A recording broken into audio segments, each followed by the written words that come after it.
As long as you're afraid, someone else will keep making decisions for your life. This is a short story about a humble shopkeeper named Daniel, who opened a small incense stick shop in his town. He lovingly decorated his shop and filled it with beautifully fragrant incense. Daniel was polite and always spoke kindly to his customers. Slowly, people began to notice the cozy little shop. Within just a few weeks, business picked up. Sales increased, and Daniel was happy to see more and more customers coming through the door. To attract even more attention, Daniel installed a large sign outside that read, "Fragrant incense sticks available in our shop." People noticed, and sales grew even more. The fragrance of success began to fill the air. One day, a sharply dressed man stopped by, frowned at the board, and entered the shop.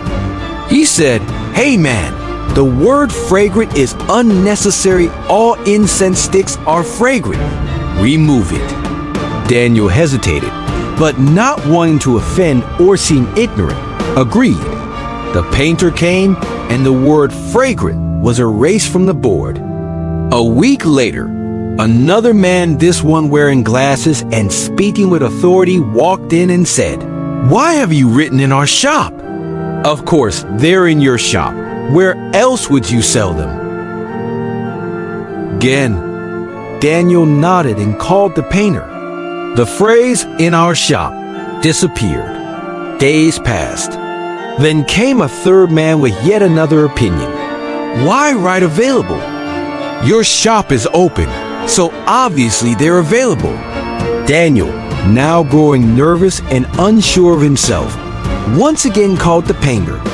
Now the board simply read "incense sticks." Eventually, someone else passed by and advised that even that was pointless. "We can see it's an incense shop. What's the need for a board at all?" So Daniel wiped the board clean entirely. Weeks turned into months. Customers stopped coming. The warm scent that once filled the shop was replaced by the heavy smell of fear and confusion. Daniel, once full of pride and purpose, now sat silently on his stool, staring at the empty board and his emptier shop. One day, an old friend visited. He noticed the lifeless shop and asked what had happened. Daniel shared everything. The friend walked outside, stared at the blank board, and stormed back in. "Have you lost your mind?" he shouted. "You let everyone else erase your identity. That board was your voice, and you silenced it with doubt." Daniel's eyes filled with tears. Something awakened within him. The very next morning, he repainted the sign just as it had been in the beginning. "Fragrant incense sticks available in our shop." Customers started returning. Sales slowly picked up again. But this time, Daniel didn't listen to every passerby. He had learned to value his own judgment. In life, your journey is your shop, and your values, dreams, and voice are the signboard outside it. The more you seek approval from others, the more pieces of your identity get erased. Advice can be valuable, but not all advice is right for you.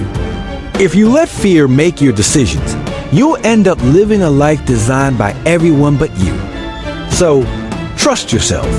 Be brave enough to hold the brush and write your own story, because the world only remembers those who dare to be authentically themselves.